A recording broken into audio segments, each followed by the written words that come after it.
what today demonstrated is I don't want to hear the words pathway.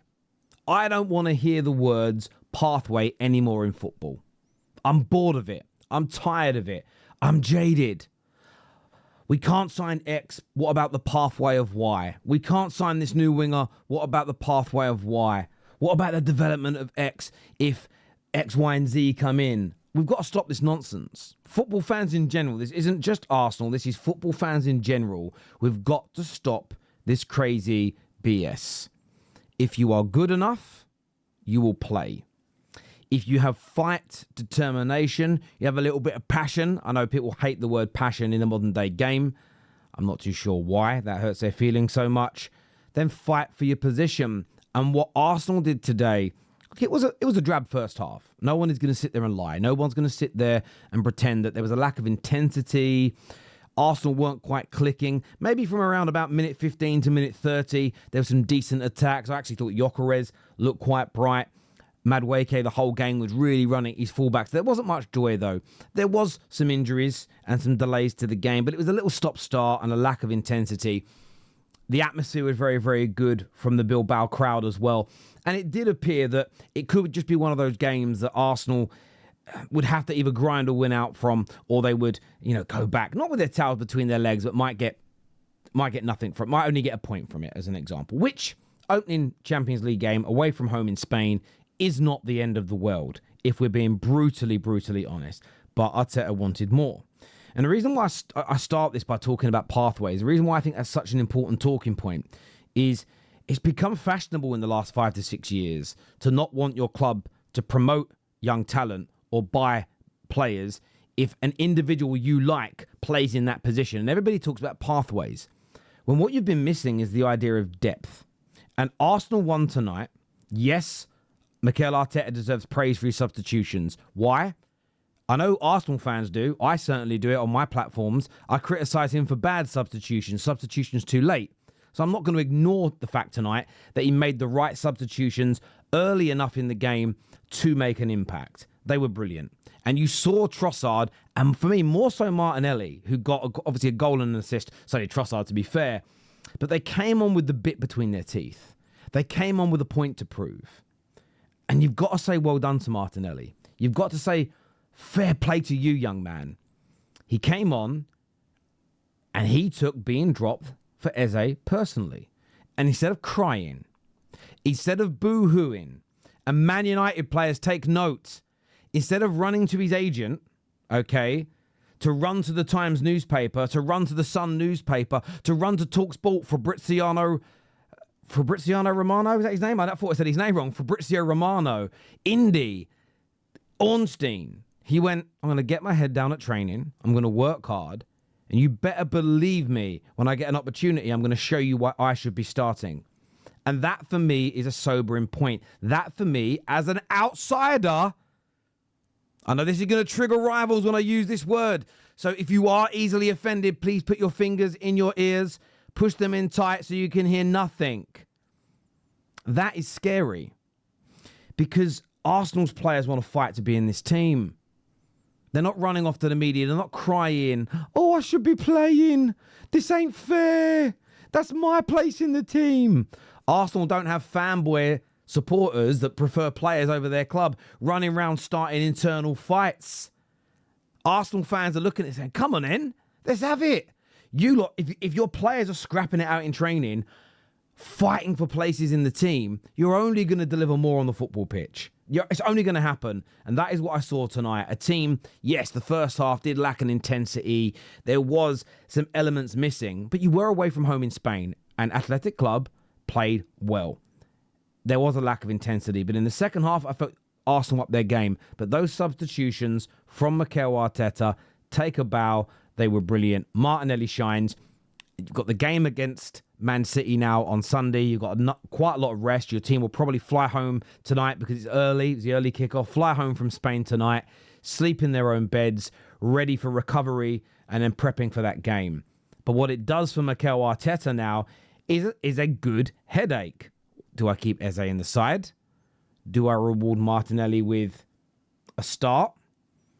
My personal view is keep Eze in the team. I almost feel, with how poor, by and large, Martinelli had been, I'd almost be saying to him, listen, young man, take a breath. It was amazing. Do that again, and you're getting some starts. I'm sure they've got a great relationship where that can be said. And there's no insubordination at Arsenal anymore. My football club and a lot of our fan base that follows it, they hate anything like this. No, you should get a start straight away. We're all meritocracy. At some point, yes. But you want to make them fight for every inch on the pitch in training and then for those starting berths, because it's only going to impact your team this way. Liverpool are very similar. That's why they score so many late goals. City in their pomp under Pep, exactly the same. Arsenal under Wenger. Man United under Fergie. You just go through any brilliant... I'm using Premier League team because that's the league I follow predominantly. There was competition for places and fans never cared. It's only been the last 4 or 5 years it's become a thing. And I am going through a patch. Maybe it's old age, I'll be honest with you, where I'm pushing back against bullshit that's being invented now that fans are bringing up for the first time ever in football, because it just can't be real. It can't be real. This pathway nonsense dies tonight. It's finished. Long live the king. Pathway nonsense, protecting your favourite players over your club. If you want, no disrespect, if you want certain sports, people prefer players over the club they play for or the team they play for. Go watch those sports. That's not football. That's not what we do. And that's fine that other sports do it, but we don't, you know? Some people like serious plays. I like to go to the theatre, Terry, and watch a serious play. Great acting. Cool. Those types of people may not be into musicals. So don't put the songs in those plays. And if you do like those kind of plays and musicals, go to that part of the West End and watch it. Like, we don't need to keep mixing this stuff up. Do you know what I'm saying? If you want to stand a player over your club, go watch a different sport. In fact, go watch tennis, go watch athletics, go and watch the UFC, boxing, where you can literally stand a person and it's completely acceptable. Not in this game. You're finished out here. It's over for you. Martinelli and Mikel Arteta tonight just ended it. Deaded. Finished. Finito. It's like The Sopranos. It's over, baby. And it ain't coming back. What a great show. Do me a favor, please, and hit that like button and make sure you are subscribing. I want a few other Arsenal players I could speak about tonight. Look, I thought Madueke didn't have a great game in terms of production. I know he's going to get a lot of attention, but I like this kid. I like the way he fights, but does need better end product. I felt a bit sorry for Gyökeres tonight. The knock on the head maybe had an impact. I thought he started brightly, but then faded out of the game. Midfield did okay for Arsenal. There was a player that I wanted to speak about, and that's Mosquera. I wanted to give him a mention tonight because he may go under the radar with Trossard and Martinelli picking up all the plaudits. Sorry to swear, but who the fuck is he? Who is he? You know, you ever watch Scooby-Doo? And at the end, they pull the mask off.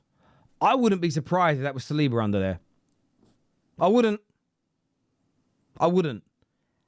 How have Arsenal done this? Genuinely, how have Arsenal signed a player that most of us didn't know? And I know that most of us in this community didn't know who he was, because for the last 2 or 3 years, whenever centre-backs have been mentioned, his name never came up. And do you know why I'd remember it? Because it's the very obscure name. It's not an everyday... It's not like his name was Garcia, and I could be, 1,000 Garcias. It wasn't like his name was Smith, where it kind of blends in to the background. It's Mosquera. You can't mistake that. Nobody really was talking. A couple of you might go, I was. Hello. Yeah, a handful of you. What a player. What a player Arsenal have signed there. Genuinely. Just to fit in that quickly. Now, some players take time to settle, and we shouldn't write football players off first game, first week, first month, first year sometimes in English football. But to look this good, this comfortable, so quickly into his Arsenal career, what a phenomenal find. What a phenomenal find. To the point now where I can't speak for Arsenal fans, but I'm going to tell you what I see when he plays, is I don't see a single gooner worried. Where even with Kivior last year when he came in for Gabriel, he did quite well, but I remember the streams, I remember the tweets, I remember the, Oh, I'm a bit worried. I don't think a single Arsenal fan is worried at all. Now, of course, they want Saliba back and they want him fit. And they'd love Saliba to sign a new deal. But you got a very good player there, and you can see it day dot composed, great positioning, strength, good quality speed, great at marking, built for the Premier League, every bit. I mean, you could say a Saliba replacement if he leaves. The man is good enough to bench Saliba. I'm telling you, he is. Don't be offended, Gooners. He's good enough to. Maybe not today, but in time, as he plays more at the highest level. What a young player. I thought I'd give him a shout out as well because I thought he deserved it. But do me a favour, please, and hit the like button. Get yourself subscribing to the Football Terrace and, of course, my personal channel, Terry Flewers TV. Go and get that done right now, please, people.